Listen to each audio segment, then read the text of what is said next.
Olá, pessoal. Boa tarde. Eu sou Pablo Banhos, gerente de comunicações da Fundação Avina. Quero agradecer a sua presença neste seminário web Migração e Direitos Humanos em meio à pandemia.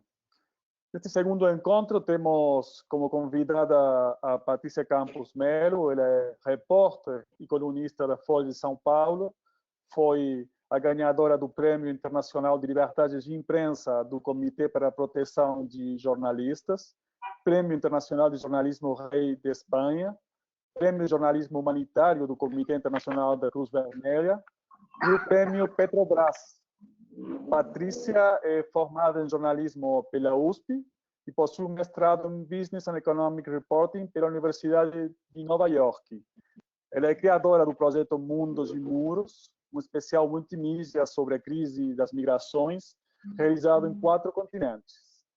Nessa conversa web, que é organizada pela Fundação Gabo e a Fundação Avina, a jornalista Patrícia Campos Melo vai entrevistar a Marifer Vargas, que é da Venezuela, do programa PANA Brasil, e a Maria José Menezes, também do Brasil, da Coalizão Negra por Direitos Humanos.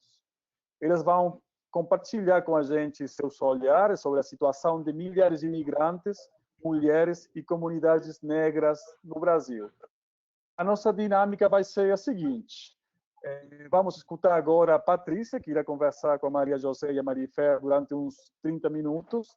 Depois vamos abrir a sessão de perguntas, na qual vocês poderão enviar perguntas utilizando uma caixinha que fala perguntas em espanhol ou perguntas, localizada no painel de controle de cada um de vocês.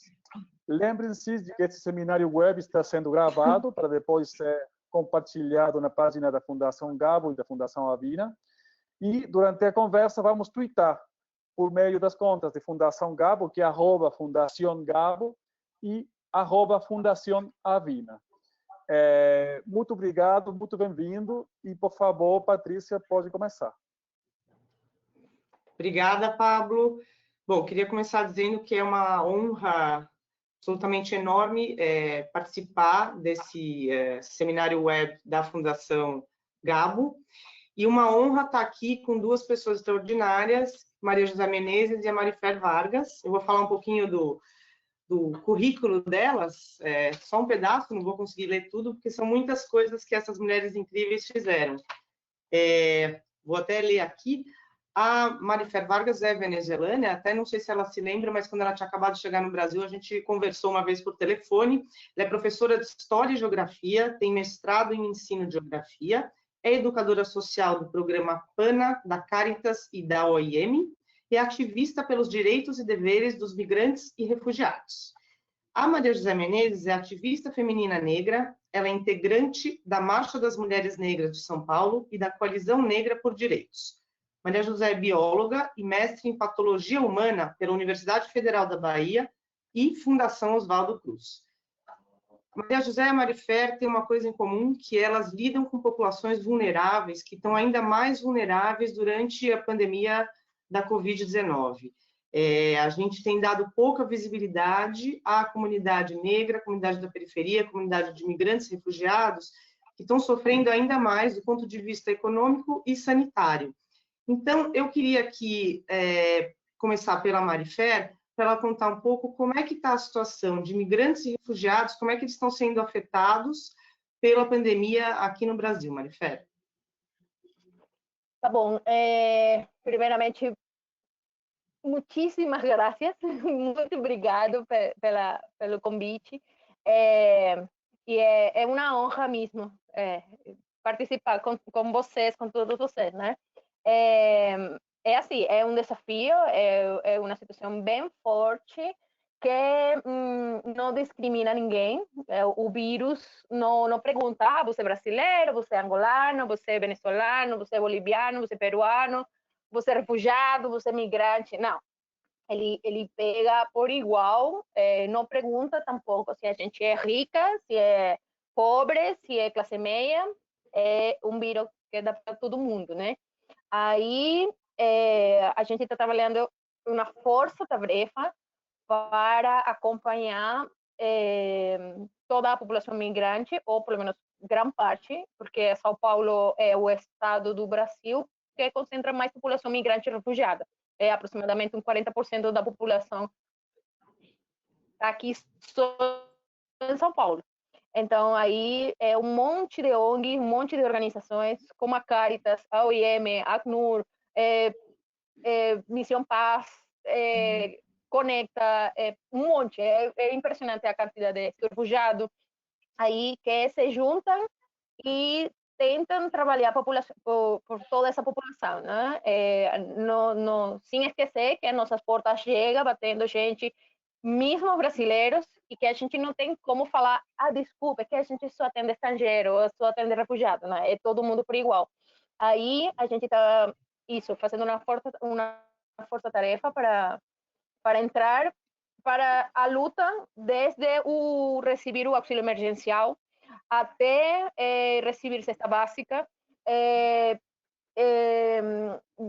ter acesso aos benefícios, por exemplo, as crianças que estão matriculadas nas escolas, receber aquele benefício de R$55, ainda receber o leite, ainda receber a cesta básica, e como os pais, como as famílias, como a população migrante e refugiada consiga ter acesso a isso, né? Uma coisa simples, como, por exemplo, receber o acesso ao benefício emergencial sendo reconhecido o CPF estrangeiro, né? Por que não? Porque os nomes de vocês são meio esquisitos e aí não bate a base de dados da Receita Federal com a base de dados do Caixa, por exemplo.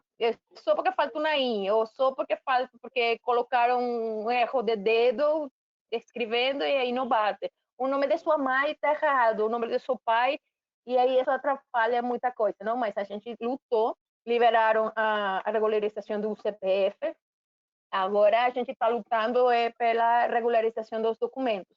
Temos muitas pessoas, pero muitas pessoas com protocolo de solicitud de refúgio vencido, temos muitas pessoas com solicitud de autorização de residência também vencida, e aí a Polícia Federal, lógico, ela está parada, não está fazendo atendimento, e aí eles fizeram que está liberado o negócio documentário, mas quando voltasse todo à normalidade, eles vão retomar toda para regularizar essa documentação. Mas, por enquanto, por exemplo, tem empregadores que solicitam documento vigente, com validez. Aí, quando a gente tenta entrar, explicar, gente, que a Polícia Federal está fechada, que não conseguimos renovar o documento da pessoa, então eu não consigo renovar o contrato de trabalho dele, ele está demitido. E aí mais um problema, né? Então, são muitos desafios que a gente vai enfrentando, que a gente vai lutando, e como fala a minha chefa, um leão por vez, não? Vamos ir um dia à vez e vamos ir trabalhando em função de todo mundo, porque não só somos nós, somos todos. Se a gente não se junta para trabalhar unido, não vai dar certo nada, né? Especificamente, você estava comentando que a comunidade venezuelana tem mais uma dificuldade, que é se você precisa dos documentos venezuelanos, consulados estão complicados, né? Como é que está o funcionamento dos consulados? Porque às vezes vocês precisam desses documentos, inclusive para, não sei, tirar o CPF, não sei como é que está funcionando isso, ou arrumar o contrato de trabalho. Como é que está isso, Marifé? O contrato do trabalho é assim, a gente tem 2 consulados, né? Tem um consulado do governo de Maduro e tem um consulado do governo de Guaidó. Então, aí, a nenhum dos dois a gente consiga ter acesso. Porque o consulado do Maduro, do governo de Maduro, ele funciona lá em Jardins, ótimo, aquela casa linda, mas o atendimento é de 9 da manhã a meio-dia, e só por telefone, tá? Aí, quando você chega até lá, está fechado, não conseguem atender, você precisa de um documento e eles falam que não, tem que ser pago com cartão de crédito, e aí é um excesso de burocracia, não? Aí, o outro consulado com a senhora Belandria. Também está funcionando só via remota, só todo pelo e-mail. E aí tem um monte de demanda, é lógico que se não se conseguir resolver com o cônsul de Maduro, vá para cá, mas como chama? A assinatura não é reconhecida, ou não faz todos os trâmites que a gente precisa. Por exemplo, eles não fazem a prórroga do passaporte da gente, de nós. Aí, se a gente precisa retornar, aí, se a gente precisa viajar em outro país e o passaporte está vencido, eles não fazem. Mas o consulado, o equipe diplomático do Maduro, ele se consegue fazer, mas está suspenso. Sim? Então, a gente está preso, é um país livre, mas preso ainda, na sensação preso, porque um documento essencial como o passaporte você não tem acesso, né? E aí é bem complexo, é bem difícil. Coisas como que se, por exemplo, morre algum venezuelano aqui pela pandemia e sua família quer reclamar ele para voltar para a Venezuela, esquece, porque esse trâmite diplomático, esse trâmite consular, essas autorizações não vão ser feitas, Então, aí é bem complexo, bem complicado, e é isso e mais, mas a gente tem uma hora e a gente tem a Maria também. Nossa, gente, que situação, ou seja, além de tudo, ainda tem uma esquizofrenia de que tem 2 consulados e nenhum dos 2 consegue agir.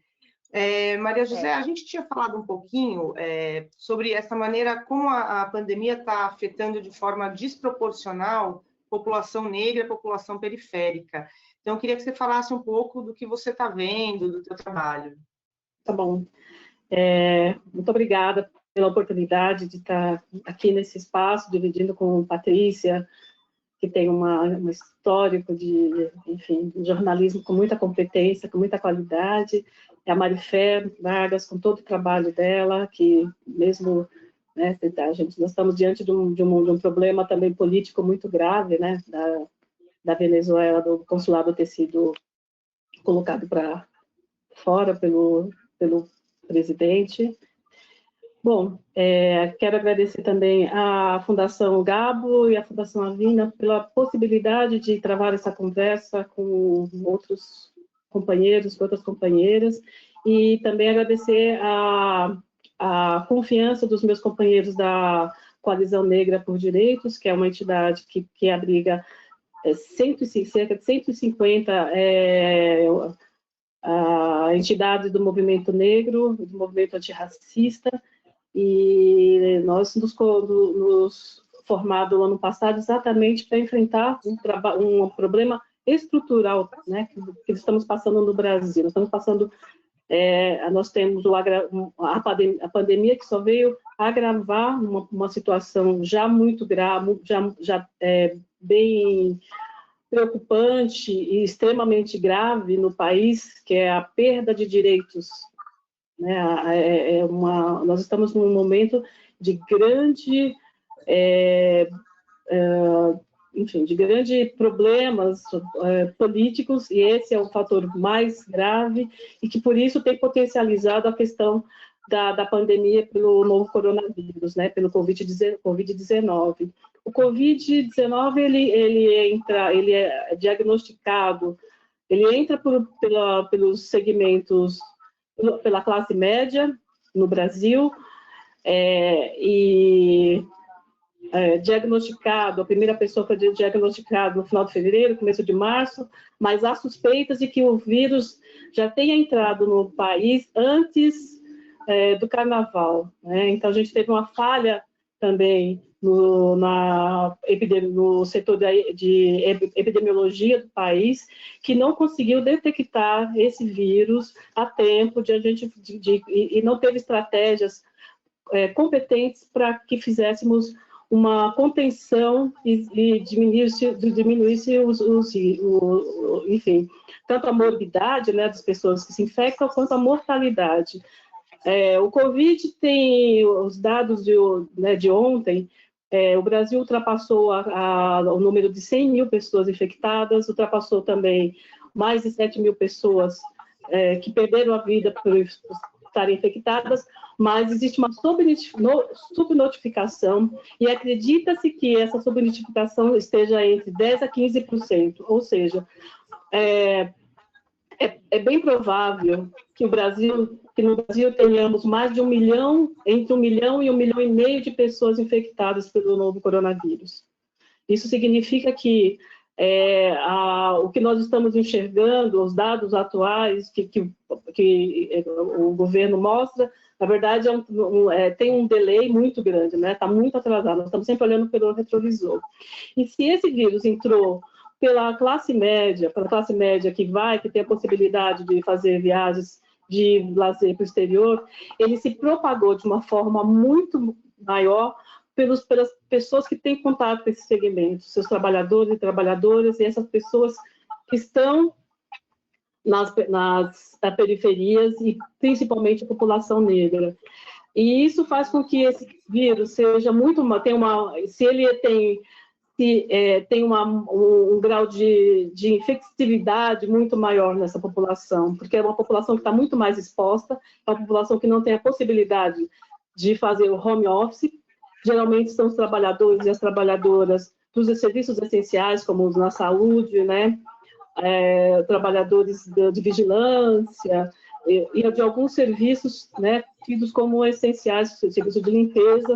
Essa população ela está nessa linha de frente, ela não está como não somos a maioria dos médicos, mas somos a maioria da população que está dando a possibilidade para que o sistema médico funcione com qualidade.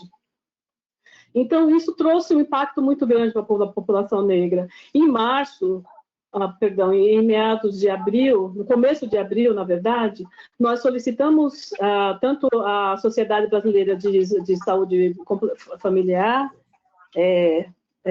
Sociedade Brasileira de Medicina da Família, e a Coalizão Negra por Direito solicitou ao Ministério da Saúde que as notificações de diagnóstico e de óbitos tivesse a informação de raça, o quesito cor, raça.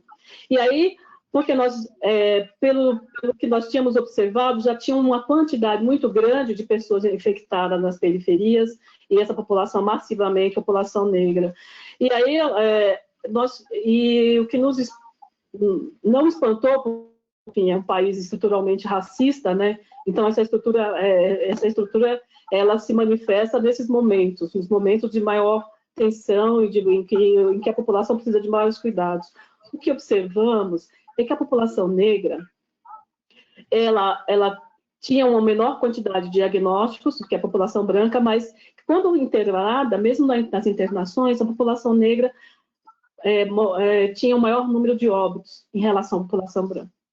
Então, isso é o reflexo das históricas desigualdades raciais nesse país, dessa estrutura racista, que mesmo com o Sistema Único de Saúde, que de fato é o sistema que tem possibilitado com que o Estado consiga conter um pouquinho essa epidemia, ela tem se mostrado muito perversa para a população das periferias, para a população negra, para a população que não tem como fazer home office, que tem umas condições de moradia muito precárias, população ribeirinhas, os quilombolas, população do campo, os povos originários também, população indígena também está sofrendo muito com o risco de se infectar, já tem óbitos dentro de indígenas, já no Pará. Então, um momento de extremo agravo para a situação que já não era uma situação confortável, que já não era uma situação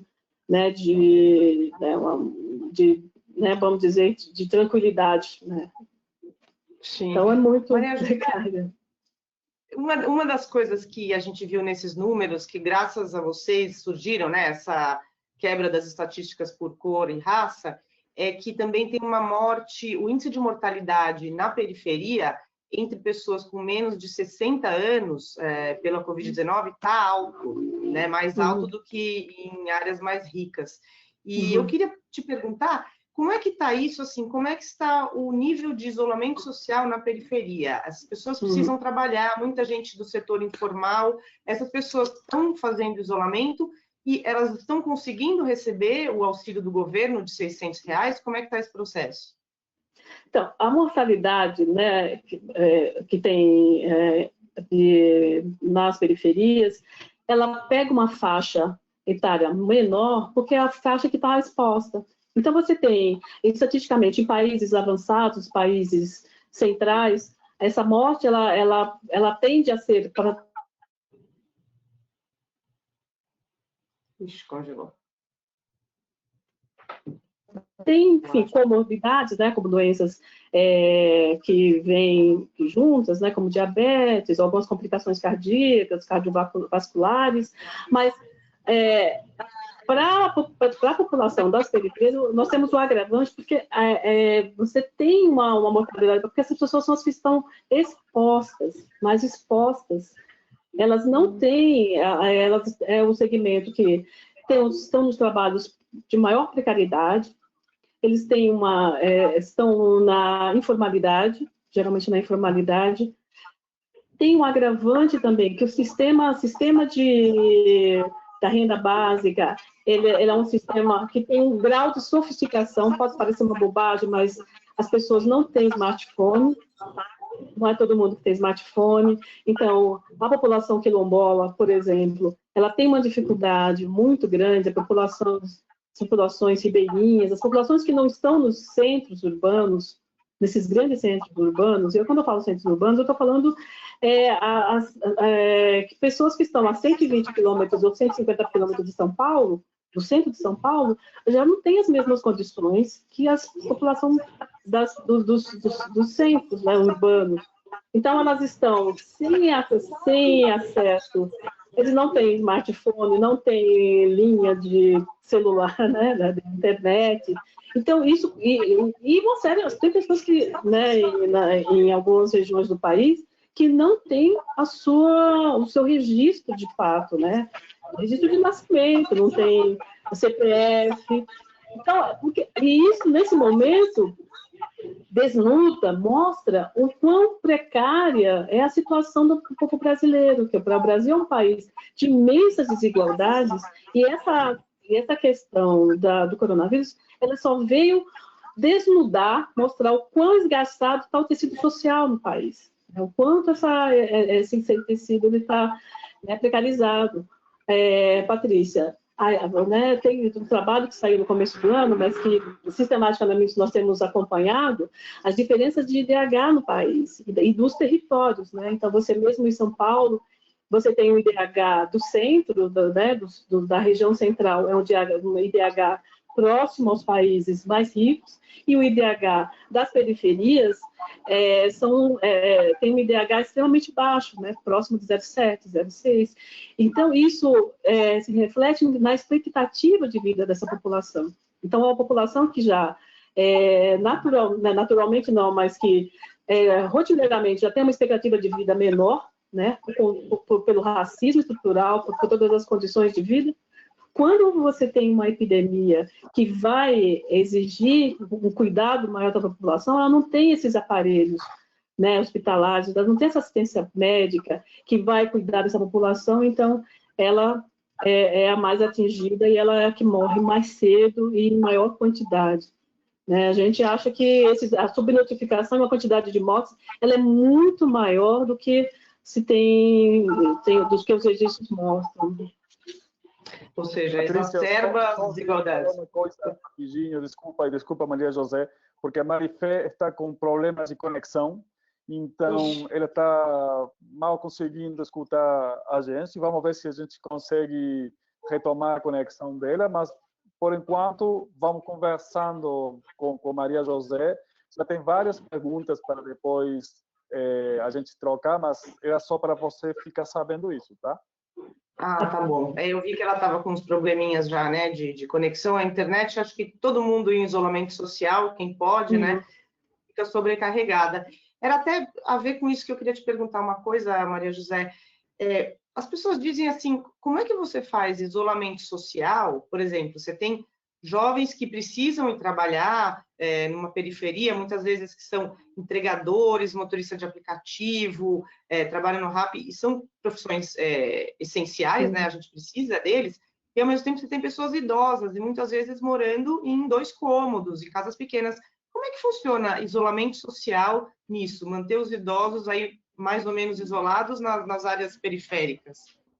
Isso não acontece. Esse isolamento, ele não acontece nas periferias, ele só acontece no centro, né? Então, é isso que causa. Primeiro, o país, veja, nós temos uma questão de contenção. O Brasil não está, né, em São Paulo, o país não está fazendo a contenção da epidemia, não se está olhando para esses setores. Então, existem projeções de que nós não chegamos ao pico da epidemia.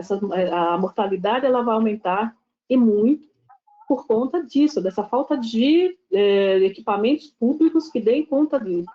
As pessoas estão morando, por exemplo, na Bahia, né? A gente teve 2 semanas de fortes chuvas, em que as pessoas que já moram nas encostas têm as suas casas já com risco de desabamento, e de fato acontece isso. Então, né, e a gente vê isso, nós vimos isso no primeiro semestre inteiro, né, Patrícia?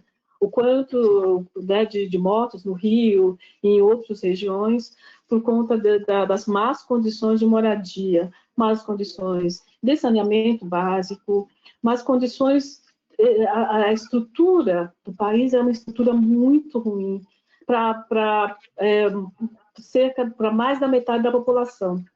Então, e para, né, agudizar mais a questão, nós estamos com um problema político muito grave, né, em que o presidente da República clama as pessoas a saírem das ruas e fala que nós estamos passando por uma gripezinha, e isso não é algo passado. Ontem esteve às ruas também clamando, enfim, com todo um discurso contra as instituições, né, do país, mas também falando que as pessoas, que olha, que o que está acontecendo não é real, que a imprensa que tem feito um trabalho belíssimo, fundamental, essencial, e todo mundo reconhece isso, e ele o que o presidente fala exatamente o contrário, ataca essa imprensa, ataca esses profissionais, e isso traz uma certa confusão para as pessoas também.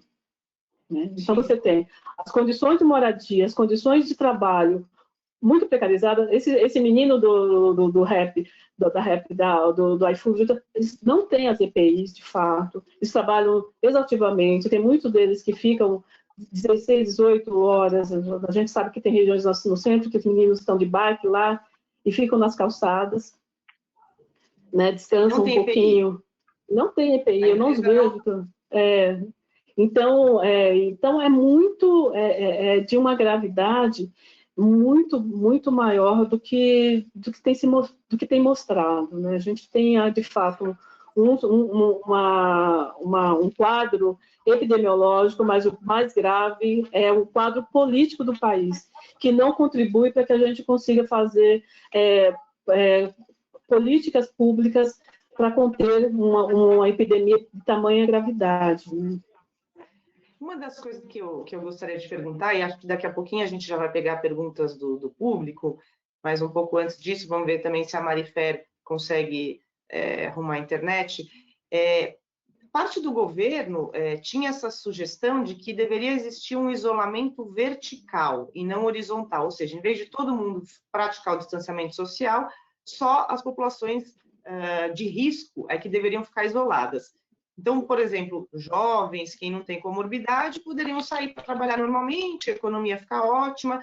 Agora, minha pergunta é, na periferia, nas comunidades, na favela, como é que você ia conseguir isolar só os idosos, enquanto os mais jovens, abaixo de 60 anos, continuavam trabalhando? É real pensar isso? Ou isso é uma coisa que funcionaria na Bélgica, mas não no Brasil? Na Suíça, né, que eles moram uma pessoa por moradia, então eles conseguiram fazer isso com muita qualidade, mas eles estão num outro contexto político e econômico. No Brasil, os dados já mostram isso, né, que, veja, quem está morrendo né? A grande parcela das pessoas dos óbitos, das periferias, é o segmento que está na sua fase produtiva, né? Então, é a juventude, né? E é muito, muito preocupante.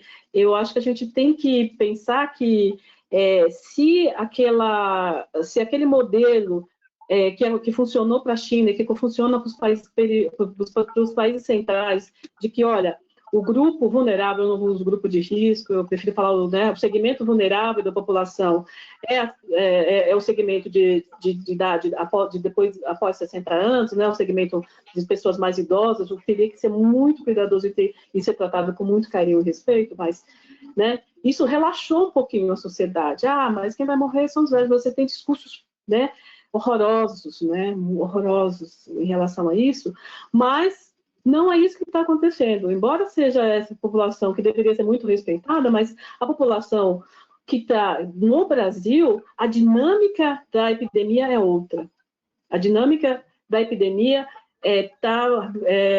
porque a dinâmica da epidemia ela tá vinculada aos grupos vulneráveis. Então, e o segmento de maior vulnerabilidade nesse país é o segmento negro que vive nas periferias e jovem, negro jovem, que está na sua idade produtiva. Então, esse é o segmento de maior vulnerabilidade, e é isso que também precisa ser falado para as pessoas, porque isso parece que esse segmento é intangível, que não vai acontecer nada com ele, né? Então, porque nós estamos olhando não para a nossa realidade, nós estamos olhando para a realidade dos países centrais, países que têm uma qualidade de vida, né? Você tem uma equidade no tratamento do sujeito, dos cidadãos, e aí não é o que acontece no Brasil. Então, essa diferença faz com que essa curva ela seja mais precoce e ela pegue o segmento mais jovem da população. Sim. E a população negra e de baixa renda, eles estão conseguindo ter acesso ao auxílio do governo emergencial? Então, né, esse acesso é muito difícil. O próprio governo, ele foi aprovado no momento, o presidente demorou praticamente 2 semanas para sancionar, e depois o governo, né, o Ministério das Cidades demorou para implementar, e o sistema ele é um sistema que requer tecnologia um pouquinho mais sofisticada, que é o smartphone. Que se é algo muito trivial nos centros urbanos, não é a realidade do povo brasileiro. O povo brasileiro o Brasil é um país extremamente pobre, materialmente. As pessoas não têm acesso a essas tecnologias, não só ao equipamento, mas também ao acesso à internet. Então, isso tem dificultado muito, e tem feito com que essa população passe por verdadeiras humilhações nas filas dos bancos. A Caixa Econômica ela está tendo filas quilométricas, as pessoas se expondo no momento de confinamento para receber uma parcela de um benefício que não vem, que eles acabam não recebendo porque faltam documentos, porque as pessoas não... E existem mecanismos para que isso fosse melhor feito. Você tem as próprias prefeituras têm mapeamentos, você tem uma outra, poderíamos utilizar estruturas mais simples e mais confiáveis e mais rápidas, né? Então, a falta de sensibilidade do governo, né, da área econômica, e não enxergar o país como ele fez com que existisse essa morosidade. Uma parcela enorme da população está sem acesso a esse benefício, e principalmente, e geralmente são os mais necessitados, né? Quer dizer, você tem os pobres, mas você tem os miseráveis. Os miseráveis, eles estão sem conseguir acesso. E aí a gente conta com, acho que essa talvez até possa perguntar, mas enfim, a solidariedade da população, né? Tanto das organizações, quanto dos próprios pessoas das comunidades que estão se organizando para dar comida. O Brasil está entrando no ciclo de fome real, a criança já perdendo peso substancialmente, então nós estamos adentrando novamente o mapa da fome estrutural por conta disso, e a tendência é se agravar quanto mais tempo passa e quanto mais morosidade tem o governo de resolver, ou de buscar, de dar condições para que isso melhore. Pablo, não sei se você quer interromper. Vamos nas perguntas, só para avançar na dinâmica. Tudo bem. Tem várias, tem umas 7, tem algumas que são para Marifé, que vamos ver se ela consegue voltar, mas tem várias para Maria José, então acho que vale a pena ver a participação do público. Aí, Verônica Almeida, que é produtora de conteúdo do Observatório Nacional de Saberes e Práticas Tradicionais Integrativas e Complementares em Saúde, o Fiocruz, de Recife, pergunta como avaliam as campanhas ou a falta delas para prevenção e isolamento social, como trabalhar com populações específicas como os migrantes e refugiados. Acho que a Maria José pode responder a primeira parte, e aí a gente vê se consegue a segunda parte também. A Marifé, ou vamos a uma outra pergunta? Posso? Pode. Sim. Verônica, então, nós não temos campanhas para reais, né? O governo não fornece essas campanhas, elas estão muito no nível de classe média. Veja, fica em casa, mas você vai ficar em casa sem comida, vai ficar em casa com a sua casa alagada, você vai ficar em casa sem água, sem saneamento básico, sem energia elétrica, sem as condições de sobreviver. Então, é isso que o governo tem oferecido à população. Uma outra coisa que eu gostaria muito de falar, e eu peço rapidinho, é a violência doméstica, né, que aumentou de uma forma muito severa, né, e que também faltam políticas, e que o movimento de mulheres já tinha falado, olha, com o confinamento, com o isolamento social, vai aumentar o número de mulheres que vão sofrer violência doméstica. Isso se materializou no aumento do feminicídio no país, que já era alto, aumentou. Então, também, quer dizer, faltam todas as políticas, faltam essas políticas porque você não tem um Estado que, de fato, olhe para a população como deveria. Tudo bem, obrigado, Maria José. Vamos ver a seguinte, que é para Marifé, vamos deixar essa, desculpa. Temos também, para todas as pessoas da Verônica, se há uma invisibilidade de casos e óbitos de indígenas, negros, etc.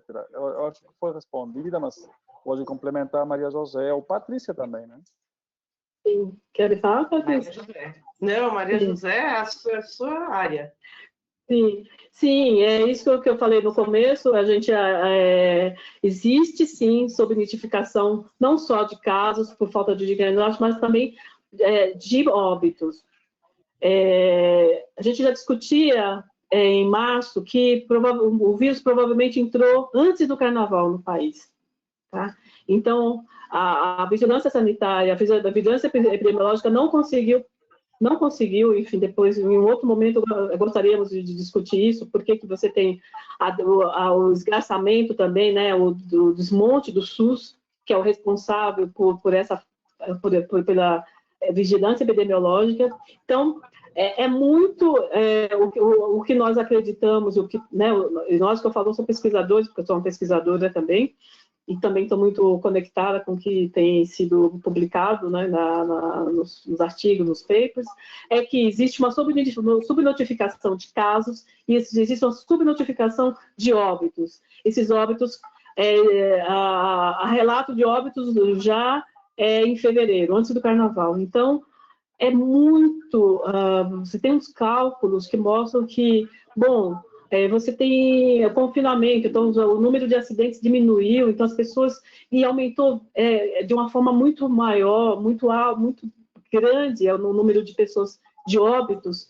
Esses óbitos, mesmo que não tenham entrado como causados por Covid, provavelmente boa parte deles é pelo Covid, porque também já se sabe que o Covid causa complicações cardíacas. Isso é uma novidade. mas porque pensava-se somente que estava ligada como comorbidade, como a diabetes ou a questão da pressão arterial, né, descontrolada, mas já se sabe também que é ligado à questão cardíaca. Então, essas mortes súbitas, muita gente está morrendo em casa, no Brasil, né? Então, provavelmente, nunca saberemos, de fato, o número, mas certamente é muito, muito, muito maior do que é reportado pelo governo. Eu queria acrescentar uma coisa, Pablo, que tem alguns indicadores que podem ser aí uma amostra da subnotificação, por exemplo, mortes por síndrome respiratória aguda grave, que aumentaram exponencialmente. Dá para a gente pensar que a grande maioria delas é Covid, né? E não, supor, uma H1N1, outros vírus aí.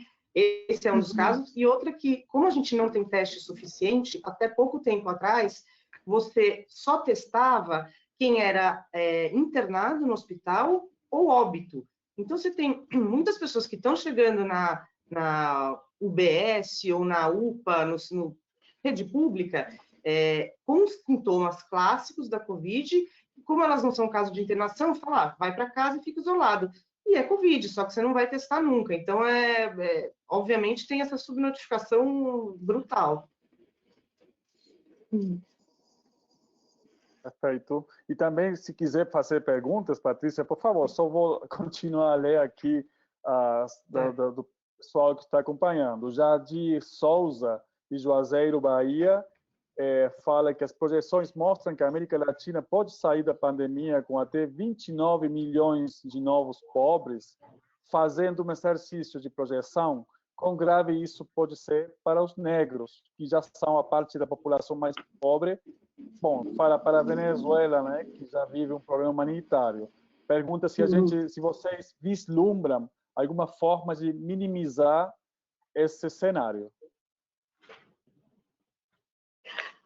Olha, esse cenário ele só poderia, de fato, ser minimizado com políticas públicas, com políticas de Estado. E o cenário político do Brasil é um cenário oposto a isso. Você tem um presidente da República que está clamando que as pessoas ignorem a epidemia, para as pessoas irem às ruas, porque, afinal de contas, tem que cuidar, as pessoas têm que... A economia, na visão dele, né? Na visão distorcida, precária e rude dele, é uma economia que funciona com o comércio e com as pessoas nas ruas.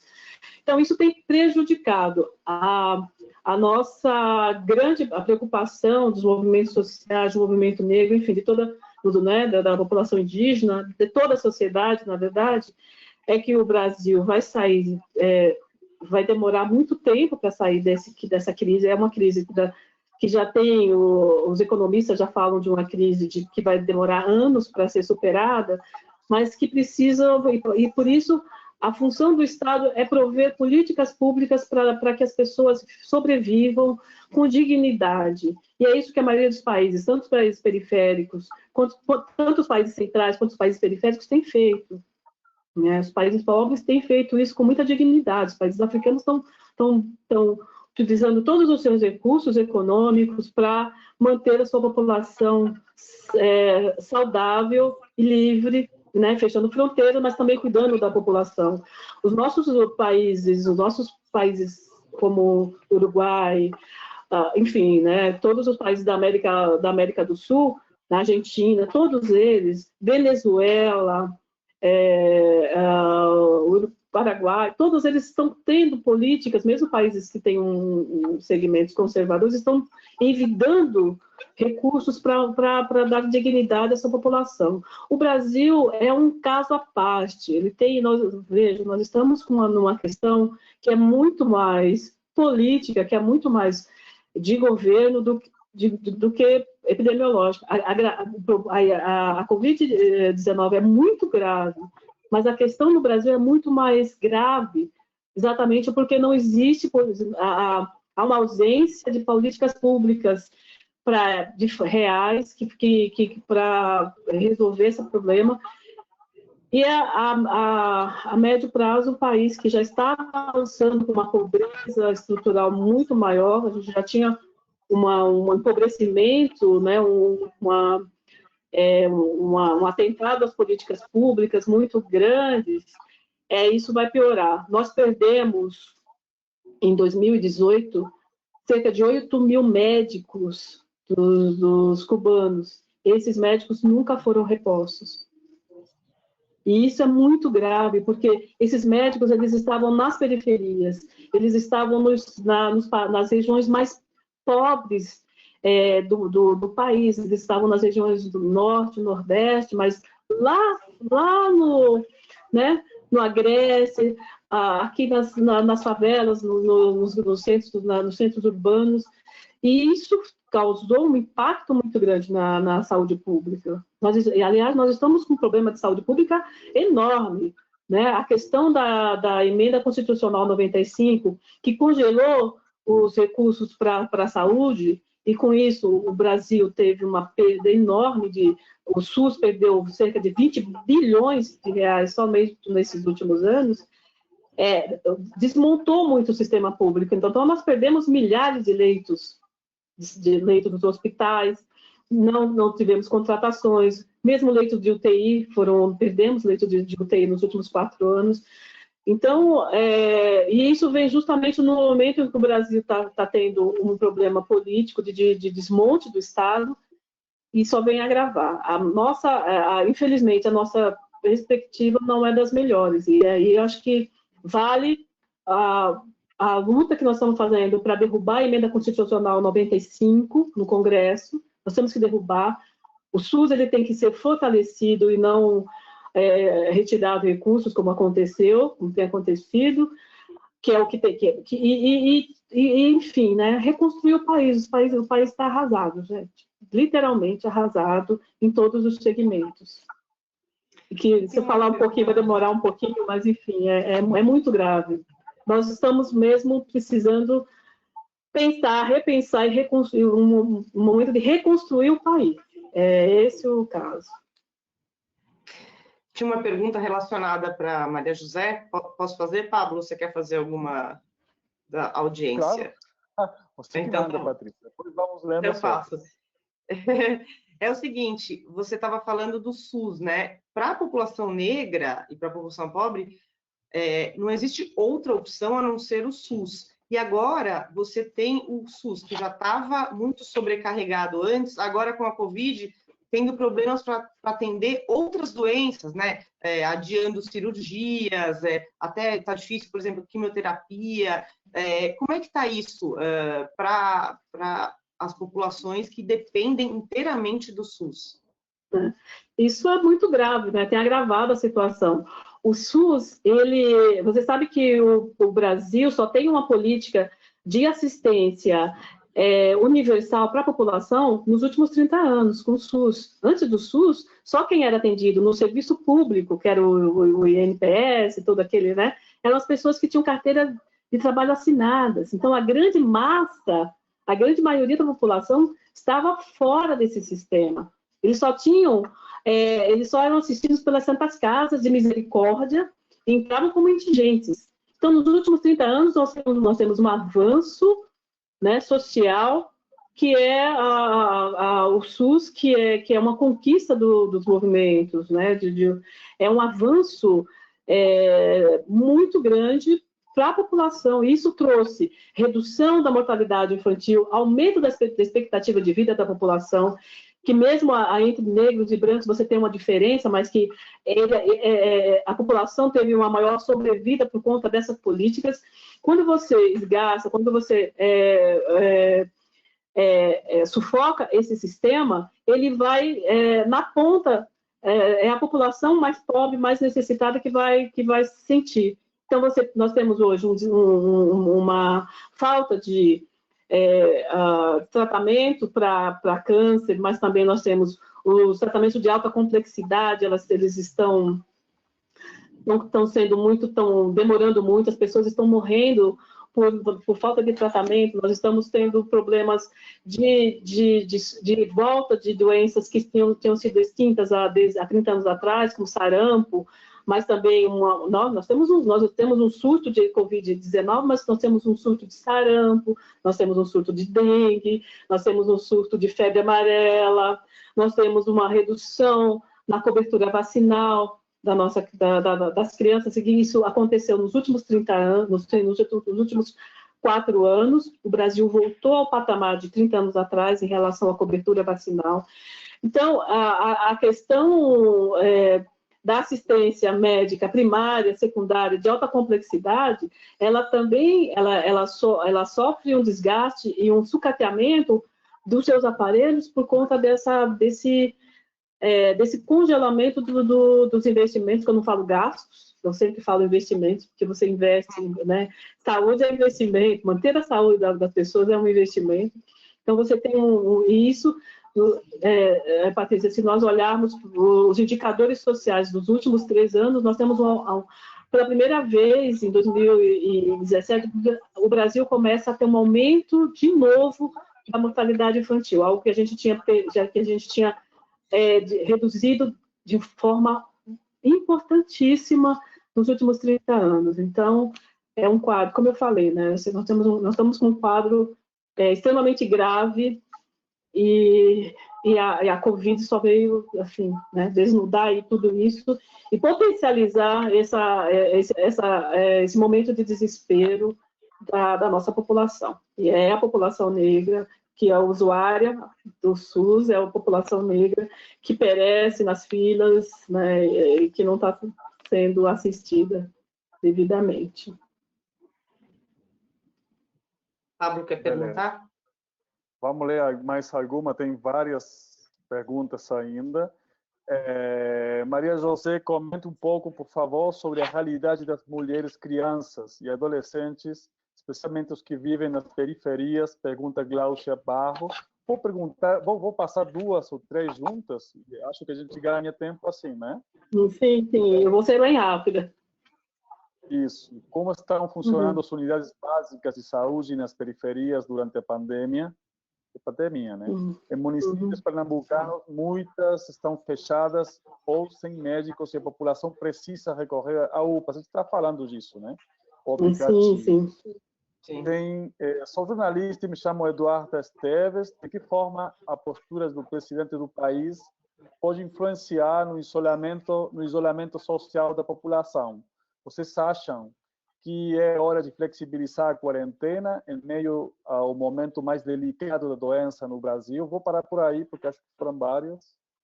Sim. Acho que a Marifé podia responder algumas vezes.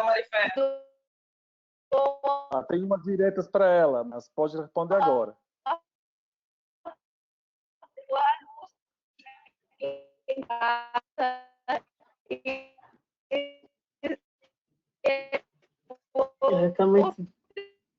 Está meio cortada, né? Está meio cortada. Eita. Acho que você quiser começar respondendo, Maria José, enquanto a gente tenta melhorar a conexão. Bom, a situação das mulheres e de crianças nas periferias é uma situação muito ruim, muito dramática, porque essas mulheres, muitas delas são mães que trabalham como diaristas, né? Elas têm uma renda muito baixa, que é uma renda para sobreviver, para pagar o aluguel e comida, e elas perderam essa renda. Então, elas estão passando, quando eu falei que da fome, né, estrutural, é disso que eu estou falando, são dessas pessoas que eu estou falando, das pessoas que não estão com condições de comprar comida para dar para os filhos.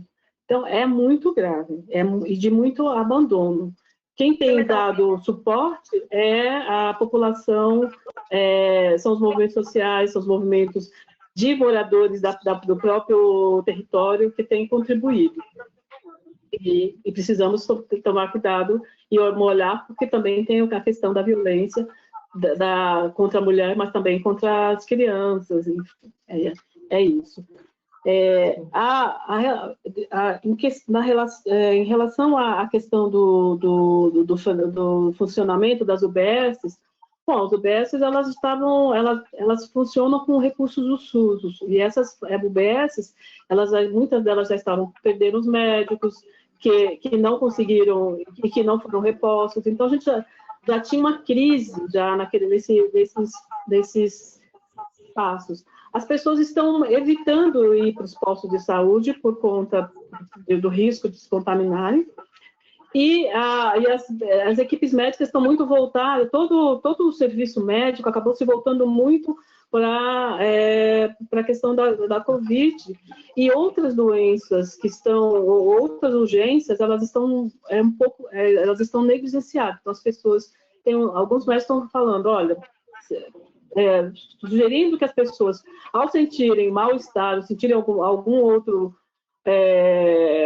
enfim, algum sintoma de alguma doença, que elas irem aos médicos, procurar assistência médica.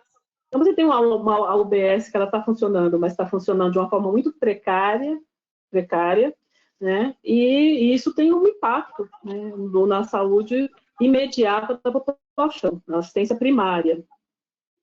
E consegui, se a Marifer conseguiria responder uma perguntinha só? Sim, eu acho importante. Que a gente vamos tentar ele responder, mas aí eu já falei com a Silvia da Fundação Gabo.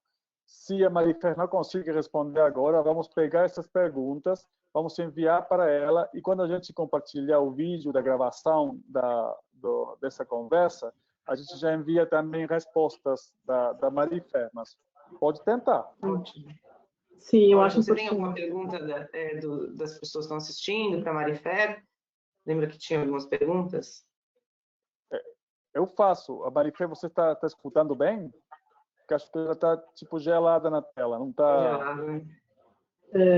Sim, sim. Se ela conseguir falar, eu faço, claro. Caiu. Se eu tivesse ouvido. Então, as perguntas para ela, a gente vai enviar para ela, e quando a gente compartilhar o vídeo da gravação, a gente já compartilha respostas da Marifer. Tem várias, está aparecendo perguntas, só vou falar mais 2 ou 3, mas também para deixar você, Patrícia, para encerrar, né? Deixa eu ver aqui. Silvana Salles, do Jornal da USP de São Paulo, gostaria de saber a opinião da Maria José. Como está? Som de fone, desculpa. Sobre como seria uma campanha de prevenção à Covid-19 adequada à realidade das nossas periferias. E temos também, desde Bogotá, a prefeita determinou que cada pessoa que vai ao mercado pode comprar apenas uma garrafa de bebida alcoólica como forma de evitar alguns episódios de violência doméstica. No Brasil, o que poderia ser feito? O Diogo, que é estudante de Direitos Humanos. Que interessante essa pergunta. Sim. Bom, Silvano, nós somos colegas na USP, né? Eu sou do ICB. Trabalho no Instituto de Ciências Biomédicas. É uma honra estar falando com você. Olha, a campanha para as periferias, eu não consigo responder de uma forma em poucos minutos, e não sou eu também uma pessoa também com tantas condições para fazê-lo, mas obviamente que é tratar das questões estruturais dessas periferias, tratar as pessoas com dignidade, com cidadania, oferecer com que o Estado brasileiro, e aí eu falo o Estado na sua totalidade, tanto a federação quanto a prefeitura, quanto, né, o governo do Estado, se volte e cuide dessa população, não deixe essa população sem água, sem saneamento básico, que é estrutural, né? Sem saneamento básico, sem alimentação, e que dê condições materiais para essas pessoas sobreviverem. Porque para o Brasil tem um péssimo legado de achar que uma tradição que vem da escravidão, né, um pensamento escravocrata, de achar que as pessoas, que a população pobre, a população periférica, é uma população que não tem direitos. né? Então, a questão ela é muito estrutural, ela é muito mais grave do que isso. E aí eu pego também a questão da violência doméstica. Essa violência doméstica, e quando nós que é uma questão estrutural também, que precisa ser enfrentada. Quando a Lei Maria da Penha fez 10 anos, nós tivemos um simpósio na USP, né, com a Eva Blay, com vários, né, pesquisadores e tal. E aí na mesa eu falei assim, olha, tem uma questão, a Lei Maria da Penha, ela foi extremamente eficiente para as mulheres brancas, que reduziu, mas ela não foi eficiente para as mulheres negras, porque ela não reduziu. Então nós precisávamos de políticas específicas para a população negra. Tá? E é isso também que o movimento negro cobra há décadas, né, há séculos, isso, quer dizer, políticas específicas para essa população, porque é uma população que ela é invisibilizada, que ela é colocada como, ela é desconsiderada na sua totalidade, ela não tem não lhe é permitida uma participação política de fato. Então, quando você para chegarmos a certos espaços um enfrentamento absurdo. Então, a questão é estrutural. Então, como é que você vai resolver? Não é diminuindo ou proibindo as pessoas de beber. Acho que isso é um mecanismo de, né, uma lei seca. Ela não vai resolver a questão, porque essa questão ela é muito mais profunda e ela parte do princípio de mudar a mentalidade da sociedade, que é uma sociedade ainda racista, patriarcal, homofóbica, né? Então, as raízes são profundas, extremamente profundas, e que que tem que ser combatidas. E é exatamente essa visão que está sendo fortalecida por esse presidente, que é homofóbico, que é racista, e que tem uma visão de uma sociedade uma arcaica e voltada para um pensamento neoliberal, que até os liberais são contrários ao que ele pensa, né? E atrasada também, né? São, ainda por cima, e anti-ciência, né? Então, além de tudo, ainda que tem uma questão de desconsiderar os dados científicos, o apuro científico, e atacar, inclusive, a universidade, né? O centro de pesquisas, e o que tem de melhor no país, que é a sua sociedade, que é a tecnologia, que é o avanço tecnológico em todos os aspectos, né? Não só na tecnologia de ponta, com equipamentos, mas também das humanidades, né? O Weintraub cortou as bolsas de iniciação científica para as humanidades. Então, isso é um atentado contra o conhecimento e contra a sociedade. Pablo, não sei se o Pablo está por aí. Estou aqui, estou acima da tela. Tá aí. Queria saber se a gente, se você faz o encerramento ou eu faço, como é que a gente faz?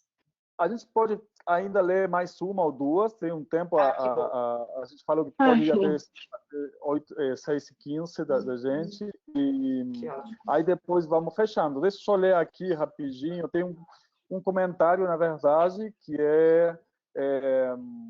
mencionar que o projeto de lei 2179, autoria do senador Paulinho Paim, dispõe sobre a obrigação dos órgãos e instituições de saúde de promover o registro e cadastramento de dados relativos a marcadores étnico-raciais, idade, gênero, condição.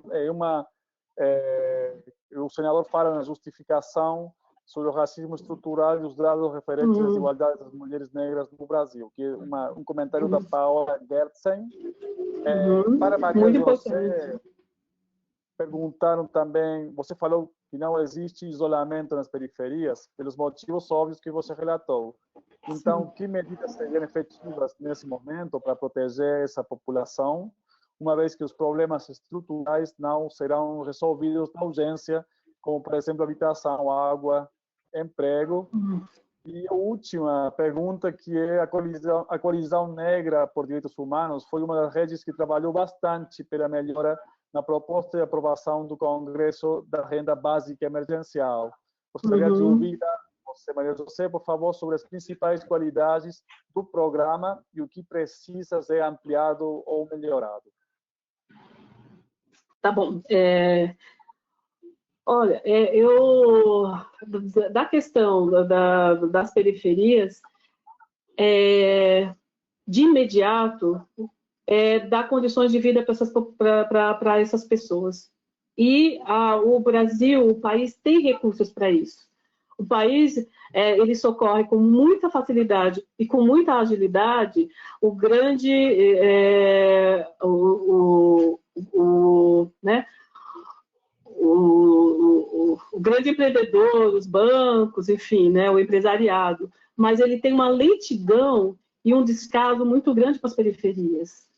Então, assim, a questão não é nem de falta de recursos. O Brasil tem esses superávitos, tem recursos, tem caixa para isso, mas o que falta é ouvir essas populações e implementar o que elas necessitam. As pessoas que estão indo vender nos semáforos, estão indo trabalhar porque elas não têm comida e elas não têm como se manter. Então, não taxar a água, não taxar a luz dessa população, fornecer alimento, comida, alimentação para essas pessoas que não dependam, que os movimentos sociais e os moradores estão fazendo o que é uma tarefa do Estado, né? Essa questão das cestas básicas e tudo isso é uma questão do Estado brasileiro fazer esse papel. Então, no Brasil tem-se o costume, tem-se a tradição das periferias, né, como nós costumamos falar, nós por nós mesmos, mas isso não é o normal. Isso é habitual, mas não é o normal. Então, o normal é você ir para as periferias, ouvir essas pessoas, né? Não sou eu quem vai falar, é a própria população desses territórios que sabem muito bem quais são as medidas que melhor lhes cabem. Mas, certamente, dar-lhes condições de moradia digna e rápida, né? E se essas pessoas estão numa moradia precária, que coloca essas pessoas nesses centenas e milhares de casas e de prédios abandonados nesse estado, nesse país, e que poderiam muito bem acolher e fazer com que esses espaços sejam espaços que desempenhem, de fato, a sua função social. Então, essa é uma das questões, né? Fazer isso requer políticas públicas, nada mais do que isso, e vontade política. Quanto à renda básica, de fato, várias pessoas, várias entidades da coalizão e pessoas que eu não vou poder citar o nome para não esquecer nenhuma, mas foram essenciais nesse trabalho da renda básica, porque, veja, o Estado brasileiro, o governo, o presidente tinha oferecido R$200. A nossa proposta, né? E aí, não, né? Impossível. Nós trabalhávamos com valores maiores, com salário mínimo, enfim, com uma outra estrutura e por um tempo maior também, não eram só 3 meses. Mas vocês sabem que a estrutura do Congresso Nacional é uma estrutura majoritariamente conservadora, né? A direita está lá em peso e o que se conseguiu negociar foi esse valor, mas a nossa proposta era muito maior e o tempo também desse auxílio ele tem que ser maior. Então, a luta agora é ampliar esse valor, ampliar esse tempo de renda básica e também propor, porque nós somos propositivos também, nós não fazemos, nós fazemos a denúncia, mas também pensamos políticas específicas. E pensar políticas específicas para essas populações. Eu estou falando das populações dos centros urbanos, mas as populações dos remanescentes de quilombos, né? A população quilombola, ela é extremamente desassistida. Nós temos, o governo federal teve a audácia e a violência de propor agora que a população de Alcântara seja despejada do seu território em plena Covid, em plena epidemia, né, uma população que está lá há mais de 200 anos. Então, além de lidar com essa questão da epidemia, né, que é uma questão sanitária, nós temos que lutar também para dar dignidade ao nosso povo e lutar contra esses desmandos e essa violência do Estado brasileiro, que são muitas. Assim, você tem a população quilombola, ela tem inúmeras questões, não é só de questão de Alcântara, que é muito grave, que nós estamos há muito tempo já lutando para manter essa população. Uma parte já saiu, já foi expulsa do seu território, mas tantas outras, né? Rio dos Macacos, na Bahia, enfim, é um país com uma quantidade de violências contra a sua população muito grande.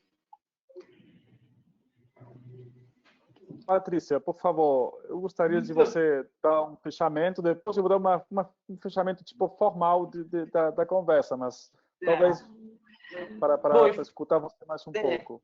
A gente tem muitas perguntas mais, né? Aposto que a gente teria assim conversa para horas aqui. Acho que foi muito interessante o ponto de vista da Maria José, para a gente entender por que você tem uma mortalidade relativamente maior na periferia e entre a comunidade negra, por que o isolamento está funcionando pouco, porque essas pessoas não têm dinheiro, obviamente, né, e não está chegando a ajuda do governo. Você deu umas sugestões boas, por exemplo, de isentar a tarifa de luz, tarifa de água, né, algum tipo de incentivo a mais.